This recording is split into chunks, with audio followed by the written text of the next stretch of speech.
Hello everyone, আসসালামু আলাইকুম। Welcome to my another new cooking video. এখানে আমি আজকে পুডিং তৈরি করে নেব, ডিমের পুডিং। তো এখানে আমি 4টা ডিম দিয়ে নিয়েছি এবং 1 কাপ চিনি আর কিছুটা ভ্যানিলা এসেন্স দিয়ে এটাকে ভালো করে মিক্স করে নেব যেন কোনো লাম্পস না থাকে। আর এই পাশে ক্যারামেল তৈরি করে নেব চিনির।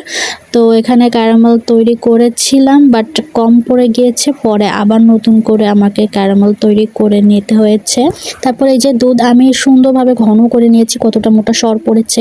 আর এখানে এখন আমি সেই ডিমের মিশ্রণের ভেতরে আমি দুধের মিশ্রণটা অল্প অল্প করে দিয়ে আমি ভালো করে মিক্স করে নেব।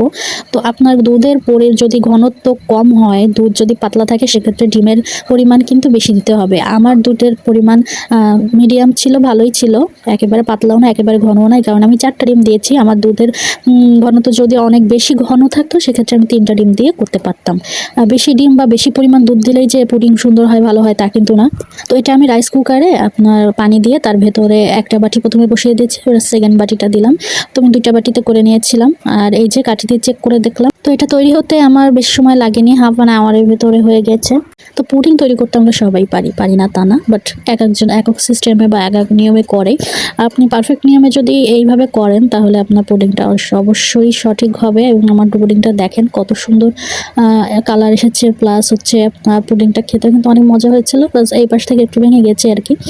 আর পুডিংটা কিন্তু আপনার অনেক মজা হয়েছিল, অনেক ঠিক হয়েছিল, অনেকটা মোটাও হয়েছিল। দেখেন আমি কেটে দেখাচ্ছি, কেটে দেখলে আপনি বুঝতে পারবেন যে আসলে কেমন হয়েছিল। তো পুডিংটা কিন্তু সম্পূর্ণ ঠান্ডা করে আমি ফ্রিজে ঠান্ডা করে পরে বের করেছি, মোল্ড আউট করেছি। তার আগে কিন্তু মোল্ড আউট করিনি। এটা কিন্তু অনেকে ভুল করে, খুব দ্রুত মোল্ড আউট করে ফেলে, ভেতরে গরম থাকে, তখন কি হয় পুডিংটা পুরোপুরিভাবে সেট হয়ে পারে না, কেমন যেন পানি পানি হয়ে যায় বেশি পরিমাণে। তো এটা কেউ করবেন না। আর এই যে আমার মজাদার পুডিংটা কিন্তু অনেক দেখতে ভালো হয়েছে এবং সুন্দর হয়েছে, খেতেও অনেকটা মজা হয়েছিল। তো সবাই ভালো থাকবেন, আল্লাহ হাফেজ।